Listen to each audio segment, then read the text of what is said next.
Pokiston, Karachi, bu port shahar. Port shahri Hind okeaniga chiqadi. Bu yerda demak bizga logistika kerak birinchi navbatda, import va eksport uchun, tashqaridan kirayotgan mahsulotlar uchun. Hozir bir skladga kirdik portdan. Bu logistik katta kompaniya ekan. O'sha kema logistikalari, transport logistikalari, hamma train logistikalari bor ekan. Bular tartiblari bizni logistikamizdan foydalansak, mana shu skladlardan bemalol biz o'zimiz saqlab beramiz, bepul. Keyingi peresadkalarni qilib olish mumkin deyapti. Masalan, portda olib kelib turib, bu yog'iga mashinada, furada tortib ketish mumkin O'zbekistonga. Va o'zbekistonlik bir Jasur aka logistika bilan shug'ullanadi. Pokistonga kelishgan. Hozir mana shu vaziyatlarni o'rganishyapti. Shu bo'yicha shug'ullanishyapti aka. Assalomu alaykum. Alaykum assalom. Qalaysiz? Biz do'stimiz asli Xorazmdan. Xorazmdan. Nima ish? Logistika sohasida xudo xolasa ozmi ko'pmi tajribamiz bor.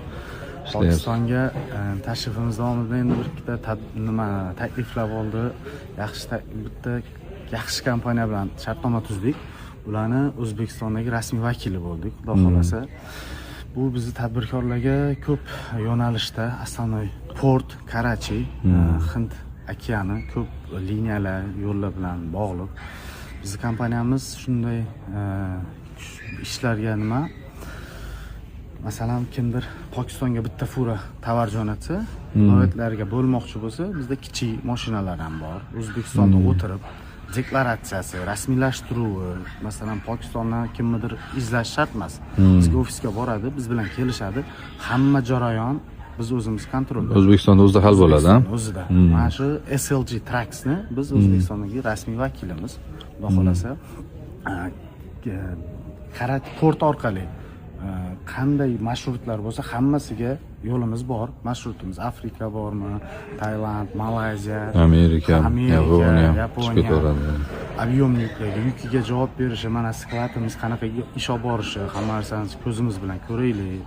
O'zbekiston tadbirkorlari ancha tajribali, ularga biz ko'z bilan ko'rib aniq bir kafolat berishimiz uchun, shu ishni o'rganish uchun keldik. Mana birgalikda o'zingiz bilan ko'ryapsiz, o'rganyapmiz. Shunday ko'rib o'rganyapmiz. O'zi port masalasida, masalan, eksport bilan va import bilan shug'ullanayotgan odamlarga katta shahar davlatlar desak, Amerika, Yaponiya, Koreyalar bilan ishlaydiganlar uchun bizda bitta variant bo'lyapti. Faqat o'sha Turkiya bilan ishlashimiz kerak bo'lyapti. Rossiya uzoqlik qiladi.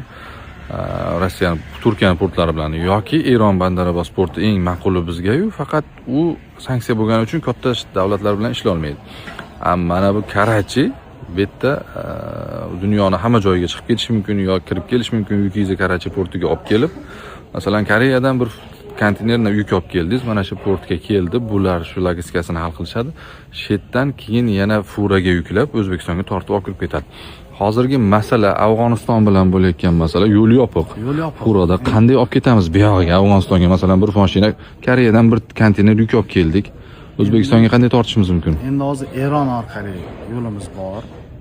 Endi buni ham tovarga nimaga qaraydi, sanksiyasi ozgina, unda ham muammo bor, lekin harakat qilsa bo'ladi. Xitoy orqali kirib borsak bo'ladi. Pokiston, Xitoy, Qirg'iziston, O'zbekiston kirib keladi, ha? Kirib borsak bo'ladi. Hozircha shu marshrutlarimiz bor. Xudo xolasa endi Afg'on chegarasi ham ochiladi degan, biz endi bu yo'l bilan tajribamiz yo'q edi, o'rganyapmiz. Biz Rossiya, Yevropa shu tomonda ishlaganmiz.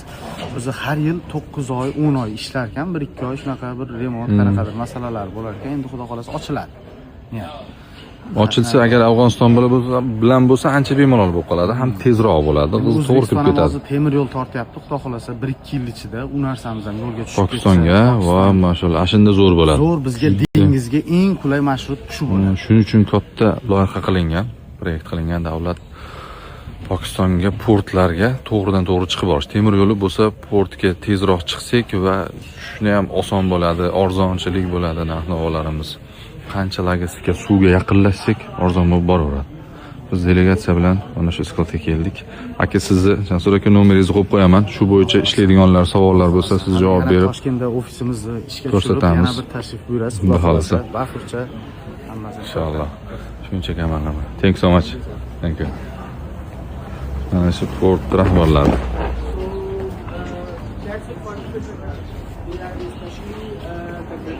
For this kind of facility, for moving to